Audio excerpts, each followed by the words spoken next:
중독 경제가 또 설명하는 현상 중에 틱톡인데요. 요즘 틱톡이 굉장히 잘 나가죠. 네.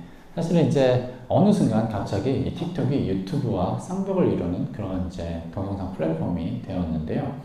틱톡이 중독성이 강한 이유는 이 15초 동영상 때문인데, 사실 이 틱톡에서는 동영상의 길이가 짧잖아요. 그러면은 사실 크리에이터 입장에서는요, 15초 안에 다른 사람들이 관심을 받아야겠죠. 다른 사람들을 만족시켜야겠죠.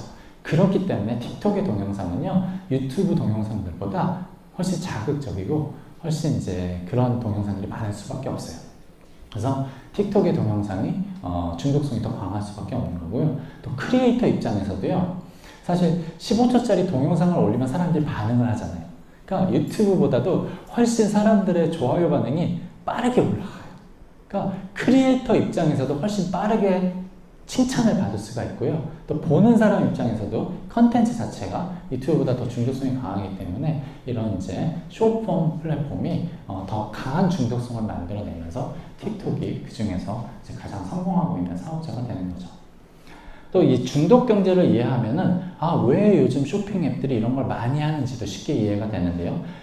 요즘 쇼핑 앱에 들어가면요, 갑자기 깜짝 할인을 받거나 깜짝 쿠폰을 받거나 선물을 받거나 타임딜도 있고 한정판 제품도 많고 이런 것들이 되게 많은데, 다 공통적으로 이런 걸 많이 제공을 해요, 과거에 비해서. 근데 사실 생각을 해보면 이렇게 많은 할인을 주고 깜짝 할인을 주고 그러면 이게 기업 입장에서는 손해가 나는 일일 수 있잖아요. 손해가 남에도 불구하고 왜 이런 일을 하느냐? 중독을 만들어낼 수 있기 때문이에요. 그러니까 요즘 이런 이제 쇼핑 앱들은 하나의 물건만 파는 게 아니고 온갖 물건을 다 팔고 있기 때문에 사람들의 중독을 만들어내면 훨씬 더 큰 매출을 얻어낼 수가 있거든요. 그래서 이런 이제 깜짝 할인이나 깜짝 선물들이 사실은 이제 그 제품에 한해서는 많은 손실을 가져올 수는 있지만 중독을 만들어낼 수가 있기 때문에 기업들이 이런 이제 많은 할인과 쿠폰 이런 것들을 많이 제공을 하는 거고요. 그러다 보니까 많은 쇼핑 앱들이 이렇게 비슷한 모습으로 이런 활동을 하는 모습을 볼 수가 있습니다. 자, 이번에는 게임인데요. 여러분들 중에 지금 게임 즐겨 하시는 분이 계시는지 모르겠어요. 저는 게임을 되게 좋아해요. 어릴 때부터 오락실에서 살았고요. 지금도 게임 굉장히 많이 합니다. 그런데 과거의 게임하고 지금 게임은요, 너무 달라요. 여러 가지 이제 차이점들이 있는데, 그 중에 하나는요, 어떤 아이템을 얻거나 보상을 받을 때 내가 뭘 받을지 몰라요, 요즘은요. 이게 확률적으로 보상이 주어집니다. 심지어 돈을 주고 뭘 사도요, 내가 뭘 받을지 모르는 경우들이 있어요. 그럼 왜 이런 걸 하느냐? 여러분들 선물 받을 때 깜짝 선물 받으면 되게 즐겁잖아요. 근데 내가 언제 어떤 선물을 받을지 알고 선물을 받으면 그렇게 즐겁지가 않아요. 그러니까 사람은요, 내가 언제 보상을 받을지 몰라야만 즐거움이 훨씬 극대화가 됩니다. 보상회로가 굉장히 강하게 자극이 돼요. 그렇기 때문에 요즘 게임은 이제 보상을 주고 아이템을 줄 때도 확률적으로 보상을 줍니다. 이게 이제 과거 게임하고 큰 차이고요. 두 번째는요, 어떤 아이템을 얻거나 보상을 받을 때 굉장히 화려한 그래픽이나 현란한 소리가 많이 등장을 합니다. 이게 실제로 뇌과학 연구가 있는데, 보상을 받을 때 시각적, 청각적으로 화려한 효과가 있으면 뇌가요, 내가 보상을 받았다는 사실을 굉장히 강하게 인식을 한대요. 설령 보상이 작아도 이러한 신호들이 강하면은 뇌가 강하게 인식을 하는 거예요. 근데 실제로 요즘 게임들을 보게 되면 어떤 보상이 주어질 때 막 불빛이 반짝반짝하고 막 소리가 되게 막 현란한 소리가 나고 그렇습니다. 그러면 뇌가 막 보상을 받았다는 사실을 굉장히 강하게 인식을 하는 거예요. 이런 장치들이 있고요. 그 다음에 요즘 게임들은요, 과거와 다르게 끝이 없어요.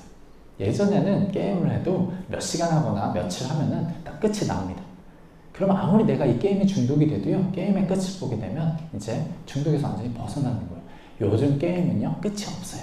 계속 할 수가 있어요. 끝이 없는 세계관. 그렇기 때문에 한번 중독이 되면 중독에서 나오기가 어렵고요. 그 다음에 마지막으로, 예전의 게임은요, 혼자 하는 게임들이 많았잖아요. 근데 요즘 게임은요, 게임 안에서 다른 사람들을 만나게 됩니다. 그러다 보니까 그 사람들로부터 이제 칭찬도 받는 일도 있을 수 있고, 이제 인정을 받는 일도 있을 수가 있겠죠. 그러니까 게임 세계 안에서 다른 사람들로부터 이렇게 이제 보상을 받을 수 있는 시스템을 가지고 있기 때문에 과거의 게임과 비교해서 요즘 게임이 굉장히 중독성이 강하다고 말씀을 드릴 수가 있습니다. 제가 지금까지 말씀드리는 건요, 일부예요.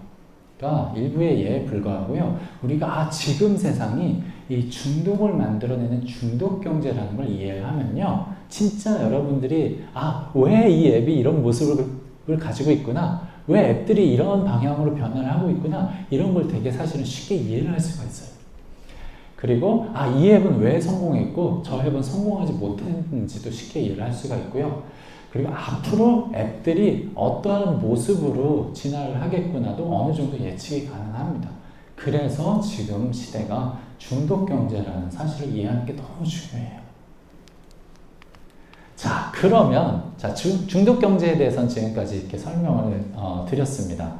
그래서 여러분들도 지금 시대가 정말로 중독 경제구나 라는 이제 생각을 하셨을 거라고 믿고요. 자, 그러면 이제 중요한 얘기. 그럼 우리 어떻게 살아야 돼요? 그러면 중요하겠죠.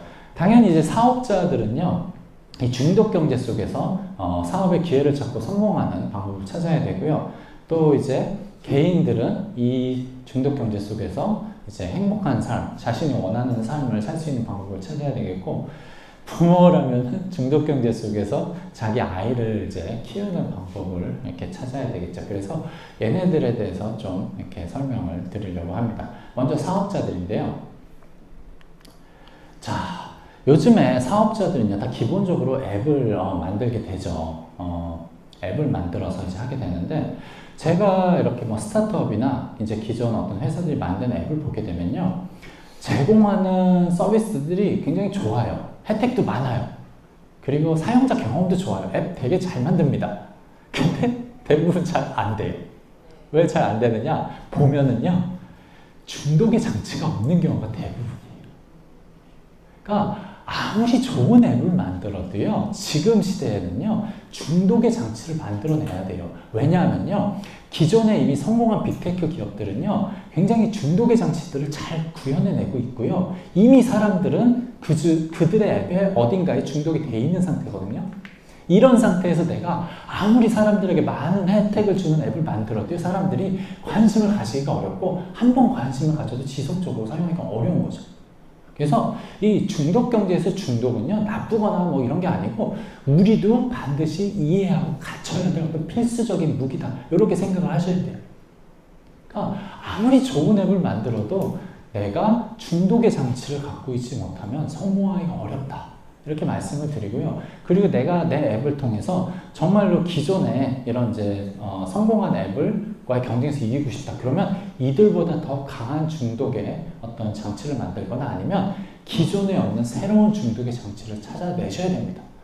틱톡이 이제 유튜브와 대항하면서 15초라는 더 강한 중독의 장치를 찾아낸 것처럼 더 강한 중독의 장치를 찾아내셔야 돼요. 그래서 내가 앱을 통해서 사업에 성공하기 위해서는 정말로, 물론 가장 중요한 거는 사람들의 마음을 이해하고 사람들에게 혜택을 주는 거지만, 그건 일단 가장 중요해요.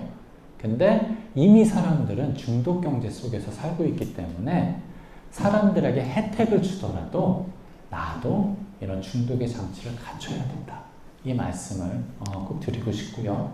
그러면 요즘 이 중독 경제 시대에는요, 사람들을 중독시키는 것만이 사업자의 길인가요? 저는 너무 싫은데요. 이렇게 생각하실 수도 있어요.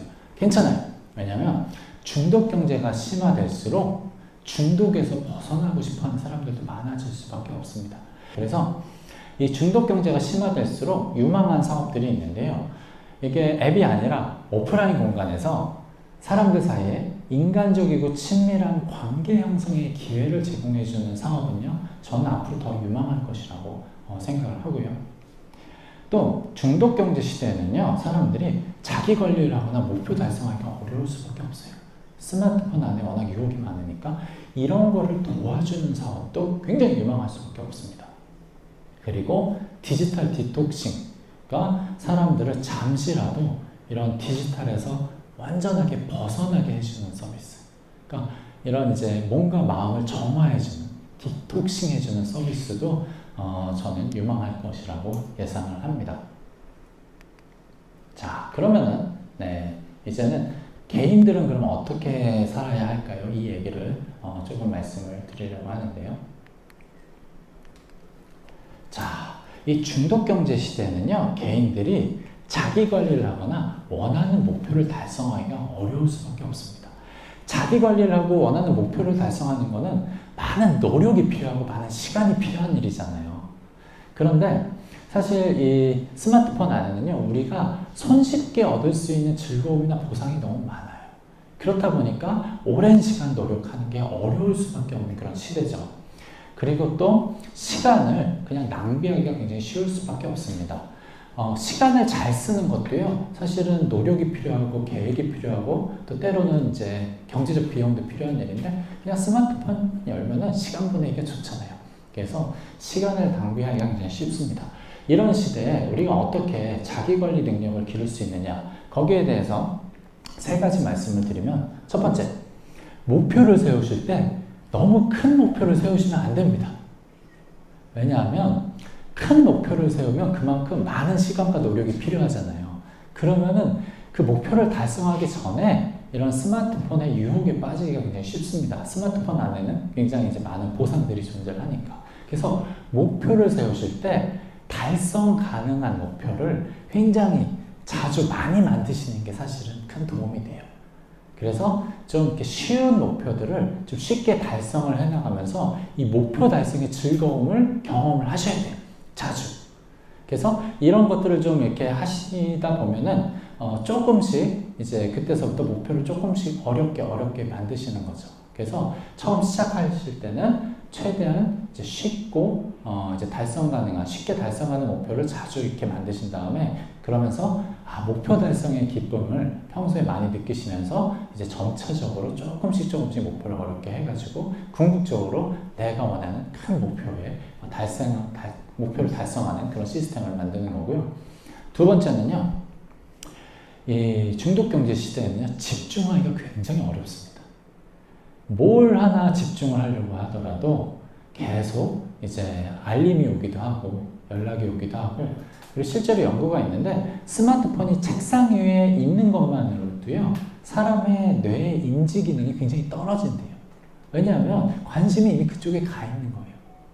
그러니까 뭔가 이제 그렇다 보니까 우리가 어떤 원하는 일을 하는데 온전히 자기에게 집중하기가 너무 어려운 거죠. 그런데 사람이 하루 종일 24시간 집중을 할 필요는 전혀 없어요. 불가능하고요. 내가 원하는 어떤 이제 목표를 이루기 위해서 딱 그 짧은 시간이라도 온전하게 집중을 할 수 있는 게 중요하겠죠. 그러려면 몇 가지 이제 간단한 방법들이 있는데, 아예 내가 집중하는 시간을 정해 놓는 겁니다. 그리고 그 시간만큼은 다 그냥 스마트폰도 꺼놓고 다른 데서 이제 완전하게 다른 이제 자기를 이렇게 그 방해하는 것들을 치우신 다음에 이 시간만큼은 내가 집중하겠다 해가지고 이런 집중의 시간을 정기적으로 만들어 놓고 하시는 게 도움이 되고요. 아니면 그런 공간을 찾으실 수도 있어요. 이게 뭐 도서관이 될 수도 있고 카페도 될 수가 있고, 아니면 뭐 집안의 어떤 특정 공간이 될 수도 있고요. 내가 저기에 들어가면 무조건 집중하게 만드는 그런 시스템을 만드는 거예요. 이거 굉장히 도움이 되고요. 그다음에 제가 개인적으로 사용하는 거는 이 집중의 음악인데요. 저 같은 경우도 이제 책을 이제 쓰는 일을 하다 보니까 책 쓸 때만큼 온전하게 집중을 해야 되거든요. 근데 자꾸 이제 생각이 다른 데 가 있으면 정말 책을 쓸 수가 없습니다. 그래서 저는 어떻게 하고 있냐면, 책을 쓸 때만 듣는 음악이 하나 있어요. 다른 땐 절대 그 음악을 안 들어요. 책 쓸 때만 그 음악을 들어요. 그러면 그걸 딱 듣는 순간 뇌가 이제 조건 형성이 돼가지고 책 쓸 준비를 하는 거예요. 그래서 이게 뭐 시간을 정해 놓을 수도 있고 공간을 만들어 놓을 수도 있고 음악이 될 수도 있는데, 딱 내가 하고 싶을 때는 온전히 집중할 수 있게 만드는 장치들을 여러분들이 만드셔야 됩니다. 그래야만 이제 여러분들이 원하는 삶을 살고 목표를 달성을 할 수가 있다라고 생각을 하고요. 그 다음에 이제 마지막으로 이제 말씀드리고 싶은 건, 요즘에는 시간을 낭비하기가 굉장히 쉽죠. 그러니까 과거에 비해서 우리에게 주어지는 시간은 훨씬 늘어났어요. 과거에는 노동 시간이 이제 굉장히 길고 여러 가지 이제 밖에서 보내는 시간이 많았는데 지금은 과거에 비해서 상대적으로 이제 혼자서 이제 보내는 시간이 많아졌는데 이 시간 잘 보내기 되게 어려워요. 시간 잘 보내려면 많은 노력이 필요합니다. 그래서 시간을 낭비하기 되게 쉬운데 저는 개인적으로 그래가지고요. 저한테 어떤 남는 시간이 있으면 꼭 이렇게 얘기를 해요. 아, 이 시간은 정말 평생 가질 수 없는 오늘만 가질 수 있는 시간이다. 내가 내일 무슨 일이 생길지도 모르고 내가 이제 뭐 당장 뭐 내일이 되면은 더 이상 이런 시간을 가질 수 없게 될 수도 있고 그렇기 때문에 오늘 나한테 주어진 이 몇 시간은 정말 오늘만 가질 수 있는 시간이다. 이렇게 지금 의미를 자꾸 부여를 합니다. 이건 정말 나한테 너무 특별한 시간이야. 가령 여러분들 오늘 이제 집에 가신 다음에 몇 시간이 이제 주어지실 텐데, 이건 정말 다시는 가질 수 없는 오늘만의 시간이다라고 자꾸 이렇게 의미를 부여를 하시면 이 시간 낭비하기 되게 싫으실 거예요. 의미를 잘 부여하시면요, 본능적으로 사람이 자동적으로 낭비하고 싶은 생각이 사라집니다. 그러면은 좀 노력을 해서라도 시간을 잘 쓰게 될 가능성이 높겠죠. 자, 그 다음에 이 중독 경제 시대에는요, 소비를 제어하기도 되게 어려워요. 그게 어떤 의미냐면 돈이 줄줄 새나가기가 쉽다는 얘기인데요. 왜냐하면 그냥 스마트폰을 열어서 이렇게 좀 앱을 이렇게 보고 있으면 끊임없이 계속 광고에 노출이 되는데 그 광고들도 내가 본능적으로 관심을 가질 만한 광고들에 자꾸 노출이 되는 거고요. 또 계속 이제 할인과 선물도 제공이 되고, 그 다음에 요즘은요, 돈을 쓸 때 돈을 쓴다는 느낌이 안 들어요. 예전에는 현금으로 돈을 내면은 뇌가 고통을 느낍니다. 뇌가 고통을 느끼면 이제 이게 일종의 브레이크 역할을 하는 거예요. 이게 내가 돈을 쓰는 게 맞는지, 이 돈을 잘 쓰는 게 맞는지, 꼭 이 돈을 써야 되는지. 근데 요즘은요, 현금 안 내죠. 그리고 신용카드 시대만 하더라도 이 뇌가 고통을 굉장히 덜 느꼈는데 지금은 신용카드조차도 안 쓰죠. 그냥 뭐 클릭 한 번, 내지는 뭐 지문 인식 한 번으로 결제가 되죠. 그 문제가 뭐냐면요, 뇌가 돈이 나간다는 사실을 인식을 못해요. 그러니까 소비에, 지출에 브레이크가 안 생기는 거죠. 그래서 이제 돈을 굉장히 낭비하기가 쉽습니다. 자, 우리가 음식의 경우에는요, 우리가 너무 기름진 음식 보면 저거 먹지 말아야지, 뭐 내지는 너무 이제 음식을 많이 먹으면 운동을 한다거나 해가지고 우리가 이제 뭐 몸무게라든가 건강을 이렇게 자꾸 이렇게 몸무게도 조절하고 건강도 이제 관리하기 위해서 노력을 하는데, 음식을 조절하듯이 소비를 조절하는 법을 우리가 이제는 배워야 돼요. 왜냐하면 중독 경제 시대에는요, 소비를 스스로 제어하기가 너무 어렵기 때문에 스스로 소비를 조절하고 제어하는 법을 배워야 합니다. 그럼 어떻게 우리가 소비를 제어할 수 있을 것이냐? 가장 첫 번째는요, 광고 추적을 피하시는 게 사실은 되게 중요해요. 여러분들 이제 스마트폰을 사용하다 보면은 참 얘가 어쩐 일인지 내가 좋아하는 걸 알아서 이렇게 찾아가지고 보여주잖아요. 그러면은요, 여러분들이 그 광고에서 벗어나기가 되게 어렵습니다. 그리고 뭔가 하나의 제품에 관심을 가지면은 계속 여러분들을 따라다니죠.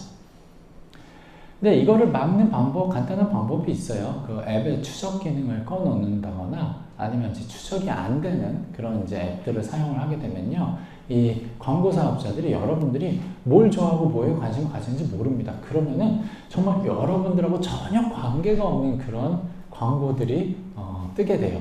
그러면 여러분들이 관심을 안 가지겠죠. 그래서 광고 추적을 좀 피하는 게 좋고요. 두 번째는 SNS인데요.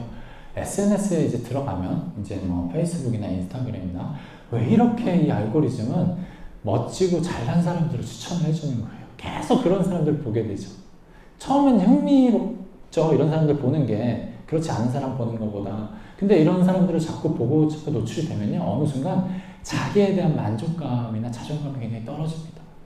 그러면은 이제 낮아진 자존감이나 이런 이제 만족감을 회복하기 위해서 사람이 소비를 늘리게 돼요. 그래서 SNS가 사실은 사람들을 소비하게 만드는 데 굉장히 큰 역할을 합니다. 그래서 가급적이면 SNS는요, 사용하지 않는 게 저는 좋다고 생각을 해요. 왜냐하면 자꾸 쓰다 보면은 너무 세상에 잘나고 멋진 사람들한테 자꾸 노출이 돼요. 이거 별로 좋은 일은 아닙니다. 자, 세 번째는 구매를 이제 미루는 습관을 가지는 건데요. 이게 우리가 구매를 하는 게 정말로 이 제품이 필요해서 구매를 하는 게 아니라 이 중독경제 시대는요, 광고나 할인 때문에 일시적으로 욕구가 만들어진 경우가 굉장히 많아요. 그 순간에는 이게 너무 갖고 싶은데 정말 나한테 필요한 제품이 아니고 일시적으로 강한 욕구가 생기는 거죠. 근데 이런 욕구들은요, 조금 놔두면은 금방 사라져요. 왜냐하면 이 광고나 할인이 인위적으로 만들어낸 욕구이기 때문에 그래요. 제가 실제로 학생들에게 이 어떤 제품에 대한 욕망을 기록을 하게 하는 그런 과제를 내준 적이 있는데, 이제 처음 욕망이 생겼을 때는 제품을 가지고 싶다는 욕구가 굉장히 강합니다. 근데 한 달만 지나도요, 욕망이 굉장히 크게 줄어들어요. 대부분의 욕구는요, 욕망은요, 시간이 지나면 자연스럽게 낮아지거나 사라집니다. 그래서 뭔가가 너무 갖고 싶을 때 바로 구매하지 않고 좀 미루는 습관만 가져도요, 소비가 굉장히 줄어들고 이 소비를 제어하기가 굉장히 쉽습니다. 그래서 이런 것들 습관을 만드는 게 굉장히 중요하다, 이렇게 말씀을 드립니다. 자, 마지막으로 이제 부모들에 대한 이야기를 좀 말씀을 드리려고 하는데요. 중독경제 시대 당연히 아이들 키우기가 어려울 수밖에 없어요. 왜 어렵냐? 사실 이 중독경제 시대에는요, 아이들이 잘 기다리기 어렵습니다. 기다리는 걸 잘 배우지 못해요. 왜냐하면 이제 세상에는요, 오랜 기다림 끝에 받는 보상들이 되게 많아요. 그래서 오랜 시간 기다리거나 오랜 시간 노력을 했을 때야 주어지는 보상들이 많은데, 이 중독경제 시대의 아이들은요, 굳이 기다리지 않아도 스마트폰 안에서 받을 수 있는 보상이 굉장히 많아요. 얻을 수 있는 즐거움도 많고, 그러다 보니까 아이들이 기다림의 가치를 배우기가 어렵습니다. 그게 일단 이제 첫 번째 문제고, 두 번째는 아이들이 부모의 보상의 가치를 느끼기가 어려워요. 이 부모의 보상이라는 게 뭐냐면 부모가 주는 칭찬이나 인정 같은 걸 말하는데, 과거에는요, 아이들이 다른 데서 이렇게 뭐 칭찬받거나 인정받기 어려우니까 이 부모가 주는 보상이 되게 컸어요. 그러니까 부모가 주는 칭찬과 인정을 받기 위해서 뭐 열심히 공부를 하거나 학교에 열심히 나가거나 아니면은 뭐 운동을 열심히 한다거나 뭐 아니면 착한 아이가 되려고 노력한다거나 이렇게 이제 많은 노력을 했는데, 지금은요, 굳이 부모의 보상을 안 받아도 이 앱 안에서 나를 칭찬해주고 인정해주는 사람을 쉽게 찾아낼 수가 있겠죠. 그러니까 부모가 하라고 이야기하는 것들이 아이들에게 매력적으로 느껴질 이유가 이제 없는 거예요. 그리고 이제 세 번째 문제는 많은 아이들이 게임 속에서 사회를 배우게 됩니다. 그러니까 과거에는요, 게임이 이제 주로 혼자 하는 게임이기 때문에 게임은 게임이고 사회는 사회, 이렇게 좀 구분이 됐는데, 지금은요, 게임 안에서 많은 다른 사람들을 만나죠. 그리고 이제 그 사람들에게 칭찬과 인정을 받는 그런 방법을 배우게 되는데, 남들이 갖고 있지 않은 아이템을 손에 넣는다거나 경쟁에서 승리를 한다거나 이런 것들이 이제 다른 사람들에게서 칭찬과 인정을 받는 방법이라고 이제 배우게 되는 거고요. 그러니까 이렇게 아이들이 그러니까 사회에서 다른 사람과 상호작용하면서 배워야 되는 것들을 게임 안에서 배우게 되는데, 게임 안에서 이제 가르쳐 주는 것들은 뭐 손에 넣기 어려운 아이템을 손에 넣고 경쟁에서 이기는 거, 이런 것들이 좋다라고 배우게 되는 거고요. 그럼 이제 나중에 아이들이 사회에 나갔을 때도 이제 동일한 어떤 그런 방법이 자기가 세상을 사는 방법이라고 생각하고 행동을 할 위험이 있겠죠. 그래서 그런 좀 문제점들이 있고요. 자, 그러면 어떻게 해야 되느냐? 디지털 기기를 사용하지 못하게 막을 수는 없어요. 그거는 전 현실적인 방법이 아니라고 생각을 합니다. 다른 아이들도 다 사용을 하고요. 그 안에 재밌는 게 되게 많은데, 좋은 게 많은데 이렇게 못 쓰게 이제 하면은 당연히 반발심만 불러올 수밖에 없고요. 그리고 제가 계속 말씀을 드리지만 스마트폰 자체가 나쁘진 않아요. 잘 사용하면은 아이들이 얻을 수 있는 게 굉장히 많습니다. 되게 유익한 콘텐츠도 굉장히 많고요. 아이들에게 도움이 되는 서비스도 굉장히 많아요. 그래서 절대로 아이들을 디지털 기기를 사용하지 못하게 막는 거는 저는 답이 아니라고 생각을 해요. 대신에 두 가지가 꼭 필요하다고 생각을 하는데요. 첫째, 기다림과 노력이 주는 보상의 가치를 아이가 배울 수 있어야 됩니다. 그러니까 아이가 내가 이렇게 오래 기다리거나 오래 노력을 하면 보상을 받는구나, 이런 거를 어린 시절부터 배울 수가 있어야 돼요. 그래야만 이 스마트폰이 주는 그런 손쉬운 유혹에 안 넘어가고 좀 이렇게 오래 기다릴 줄 알고 오래 노력할 줄 알게 됩니다. 그러려면 정말 중요한 게 부모가 약속을 지키는 거예요. 결과와 상관없이 약속을 지키는 겁니다. 아이가 오랜 시간 기다렸고 오랜 시간 노력을 했으면, 또 아이가 이제 오랜 시간 노력해서라도 뭐 원하는 결과를 못 냈어도 그래도 이제 아이에 대해서 확실한 보상을 해줘야 됩니다. 그래야 아이들이 내가 이렇게 오래 기다리면 보상을 받는구나, 내가 이렇게 오랜 시간 노력을 하면 보상을 받는구나, 이런 걸 배우게 되는 거죠. 그 며칠 전에 신문 기사가 하나 떴어요. 어떤 기사였냐면 이제 어떤 그 부모가 어디 게시판에다 글을 썼는데, 아이가 이제 갖고 싶어하는 게임기가 있는데 그 게임기가 뭐 한 200만 원짜리라고 해요. 그래서 근데 아이가 공부를 잘하진 않았다라고 해요. 그래서 네가 1등하면 그거 사줄게. 1등 할 거라고 믿진 않은 거죠. 근데 아이가 1등을 한 거예요. 원래 한 20등 하던 아이가. 그러니까 근데 200만 원짜리 게임기를 어떻게 사줘요? 그래가지고 그 고민을 올린 거예요. 무조건 사줘야 됩니다. 이런 경우에는요. 그래야 아이가 내가 이렇게 많은 노력을 하면 보상을 받는구나, 이런 걸 배우게 되는 거죠. 이게 왜 중요하냐면요, 실제로 이 세상에는요, 오랜 기다림, 오랜 노력 끝에 굉장히 큰 보상을 받는 경우가 굉장히 많아요.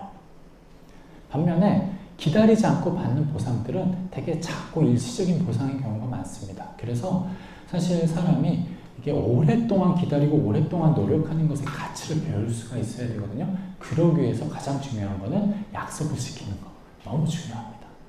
그러니까 이게 무심코 한 약속, 그냥 진지하게 하지 않은 약속이라고 하더라도 무조건 약속은 지켜주셔야 돼요.